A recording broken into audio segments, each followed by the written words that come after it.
नमस्कार. स्वागत आहे तुमचं आपल्या यूट्यूब चॅनल सोनाली रेसिपीजमध्ये.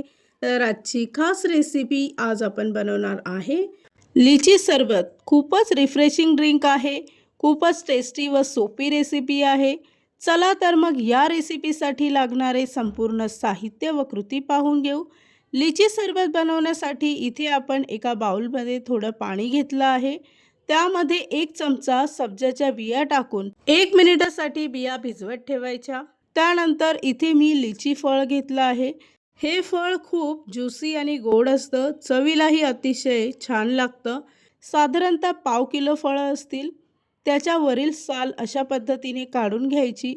अगदी सहज निघते. सीझनचं फळ असल्यामुळे हे फळ फक्त पावसाळ्याच्या आधी येतं. या सीझनमध्ये तुम्ही ही रेसिपी तर नक्की ट्राय केली पाहिजे. इथे मी सर्व फळ सोलून घेतले आहे. त्यानंतर त्याच्या आतील बिया अशा पद्धतीने काढून घ्यायच्या. अगदी सहज निघतात. सोललेली सर्व लिची एका मिक्सरच्या भांड्यामध्ये टाकून त्याची प्युरी तयार करून घ्यायची आहे.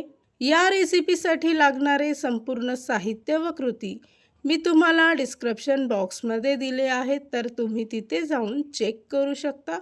लिची सरबत तयार करण्यासाठी इथे मी एका ग्लासामध्ये 7 ते 8 बर्फाचे खडे घेतले आहे. त्यामध्ये अर्धा लिंब पिळून टाकायचा आहे. त्याचबरोबर काही पुदिन्याची पानं घेऊन भिजवलेला सब्जा 2 चमचे यात टाकायचा. अर्धा चमचा काळं मीठ टाकून 2 चमचे साखरेची पावडर टाकायची आहे.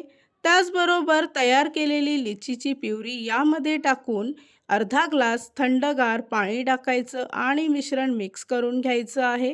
तयार झाली आहे आजची खास रेसिपी. खूपच टेस्टी, खूपच सोपी, एकदम रिफ्रेशिंग ड्रिंक. ही रेसिपी तर तुम्ही नक्की ट्राय करून बघा. तुम्हाला खूपच आवडेल. इथे मी ग्लास डेकोरेट करायचा राहून गेला म्हणून दुसरा ग्लास इथे मी डेकोरेट करून घेतला आहे. हे पूर्णपणे ऑप्शनल आहे. ही रेसिपी तर तुम्ही नक्की ट्राय करून बघा. तुम्हाला खूपच आवडेल. आणि जर का तुम्हाला हा आजचा व्हिडिओ आवडला असेल तर प्लीज लाईक, शेअर आणि कमेंट करा. चॅनलवर नवीन असाल तर सबस्क्राईब करा. सबस्क्राईब केल्यामुळे काय होईल, ज्या वेळेस मी रेसिपीचा नवीन व्हिडिओ अपलोड करेल तर त्याचं नोटिफिकेशन तुमच्या मोबाईलवर येईल. आणि पुन्हा भेटूया आपण अशीच एक रेसिपी घेऊन.